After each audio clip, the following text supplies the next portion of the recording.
Hey everybody, welcome to another episode of the Movie Monologue Talk Show, the show where I monologue about movies. Today's episode was supposed to be on M. Night Shyamalan films, but I lied and I'm switching it up. Today I'm going to be talking about the summer films that I saw, because it's October now, the summer season's over, sadly, so I'm going to be talking about all the films I saw very briefly, very short reviews on all of them, so here we go.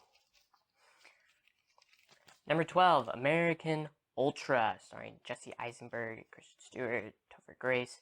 This film, it was fun. It was surprisingly fun. The action was fun. The characters were pretty entertaining for the most part, and the humor was, it was funny. It was a generic storyline, but overall it was surprising. American Ultra gets a 3 out of 5 spoon kills. I needed the other one. Number 11, Paper Towns. This one also was pretty fun for the most part. It was fun, it was kind of generic, but it had some good moments to it. And I liked the film. It was a little more relatable to me, because the high school class is class of 2015. I'm class of 2015, so it was cool to see that. Yeah, it was charming, and I really liked it. Paper Towns gets a 3.5 out of 5 Pokemon theme songs. Now I get to throw the paper. Number 10, San Andreas. Wow, this film was actually really, really surprising. I really enjoyed it. It's one of the best destruction films out there because it is cheesy, but the story is told good enough. Better than most films. The plot is generic and the characters are a bit cliche, but it's the highest level of generic that I would give this film. Also, it has Dwayne "The Rock" Johnson, so there. San Andreas gets a 4 out of 5 times Dwayne "The Rock" Johnson should have punched a hole through a building. Number 9, Pitch Perfect 2. I really enjoyed the first Pitch Perfect, and I really like this one too. Was it as good as the first one? No, but I did enjoy it a lot. My biggest complaints was that there is less Anna Kendrick storyline this time around. The first one, she's the main character, but in this one it felt like the rest of the group was the main character, and she was more of one of the side characters for a majority of the film, which was kind of unfortunate for me because I really liked her character more than the others. Pitch Perfect 2 gets a 3.5 out of 5 acapella puns. But by the way, I should mention this, these are not in any order, so if you're like, what, San Andreas, Pitch Perfect 2, what? No, it is not in any order, this is just the order I had them down as. Number 8, Mad Max Fury Road. Whew. This film was spectacular in a visual sense. It's intense.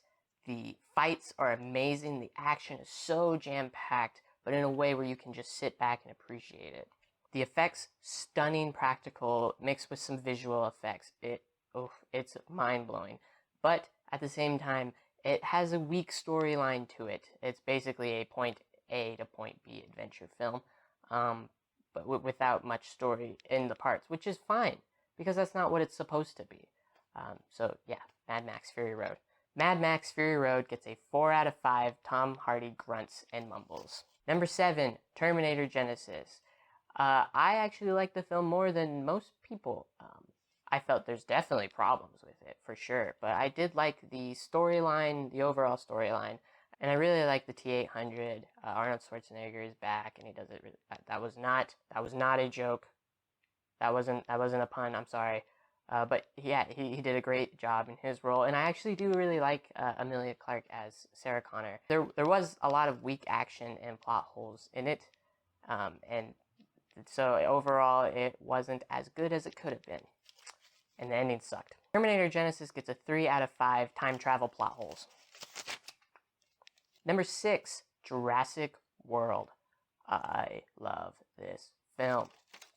Partly for the fact that I am a huge Chris Pratt fan. Ask anyone that I know, and they can tell you that he's amazing in every role he's in. Also, this is the only movie in this list with dinosaurs in it, so yeah, there's that. Overall, I had good pacing. It definitely doesn't meet the standards that the first one set, but that's okay because this first one is way up here, and the rest of dinosaur films are around here. And Jurassic World is at that level, so there's that. Jurassic World gets a 4 out of 5 Jurassic Park product placements. Number 5, Ant-Man. I've said a lot about Ant-Man in my videos already. There's a link for the review below. But yeah, I enjoyed this film. I really like Paul Rudd as the role in his role, and Michael Douglas and all the others. They do excellent in their roles. But it has a weak villain, just like most Marvel films nowadays. Ant-Man gets a 4 out of 5 ants harmed in the making of Ant-Man. Number 4, Fantastic Four. I hate this film. First off, there is so much going for it. The trailers actually got me interested. I didn't really care at first when I heard about it, and then I was hearing all this other set stuff, and I just wasn't looking forward to it. Then the first trailer dropped, and I was in. It looked really good. It looked like a really gritty, almost like The Fly-esque type sci-fi horror, and I was really looking into that. And then I saw the movie. Yeah, it was not good. It has crappy pacing, a horrible villain. It's so confusing. Who is he? So he, I mean, sorry, spoilers. When you meet him, he can pop heads, but when it comes to Fantastic Four, he just can't do that because reasons and plot. The beginning of the film is a little enjoyable. I have to give it that, but as soon as they get their powers, the film just derails into a pile of crap. Also, a lot of the effects are really painful, like really bad. Fantastic Four gets a 1 out of 5 good moments in the film. Now, there is a film that was worse than Fantastic Four that I saw, but thankfully I didn't pay for it. Number 3, Pixels. I hate this film too. My friends wanted to go see it, and they wanted me to go, and I said no, unless you pay for my ticket, and they did. So, I mean, good friends. I have good friends. You guys are awesome. Pixels is easily the biggest waste of potential ever, because, I mean, video game aliens making video game characters rain from the sky to kill humans. How do you ruin that film? Adam Sandler did. He did. The film wasn't funny. It wasn't entertaining. There's like one good joke, maybe, and that might have been because I was just striving for something funny to happen. And so something that was just minor I thought was actually really funny, just because I was so desperate for humor and entertainment. Pixels sucks. Pixels gets a 0 out of 5 funny jokes in the film.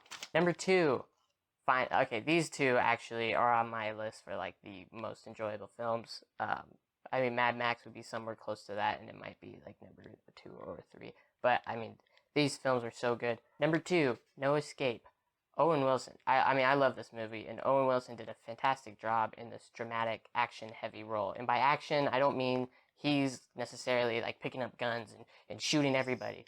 It's more just chaotic destruction, and it's so heavy. There's a lot of moments in this where I was holding my breath. It's so intense, and it doesn't let go. As soon as it starts, it does not stop until the very end. No Escape gets a 5 out of 5 kids throwing off buildings. I won't tell you if they make it or not. Number 1, my favorite movie of the summer, Inside Out. Pixar, you nailed it. Nailed it out of the park with this one.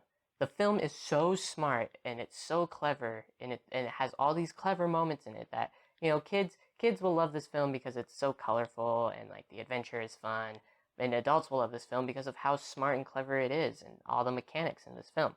It's beautifully done. It's emotional at most parts. I cry at films a lot, and I cried at this film. And if you didn't choke up, you are not a human person with a heart. I want to do an in-depth review on why I love this film, but I want to keep this short and simple, so I'm going to end it at that. It's just beautiful and clever and smart and amazing. Inside Out gets a 5 out of 5 emotional man tears that I shed during this film. So that's it, guys. That's the end of my summer quick movie reviews of the movies that I saw this summer. I didn't get to see every movie that I wanted. I really wanted to see The Gift, and I feel bad that I didn't. And I really wanted to see Mission Impossible 5, but I missed that one too. So yeah, I hope you enjoyed this video. What was your favorite movie of the summer? Post that in the comments below and hit that subscribe button. And I just want to let you guys know, this is October, and I love October. As a movie fan, I love October, and I love scary films. So I'm going to be doing a couple of different things. Special videos. I'm thinking of doing one for my top 5 favorite Walking Dead episodes in honor of season 6 coming out. I'm going to do a video on Halloween on my favorite film, scary horror film of all time, but I'm not going to tell you what it is. You'll have to wait till Halloween to get that. And I'm thinking of also doing another movie monologue talk show on my 5 favorite horror films of all time. So those 3 videos I'm planning on doing this October. Hopefully I can get to them all in time. Anyway, guys, hope you enjoy. Click that like, subscribe, comment, share it. Do whatever you want. I'm not going to hold you against it. Anyways, this is the Movie Monologue Talk Show, the show where I monologue about movies. And this is the Moviegoer Lobby. I'm your host, Manny. Bye.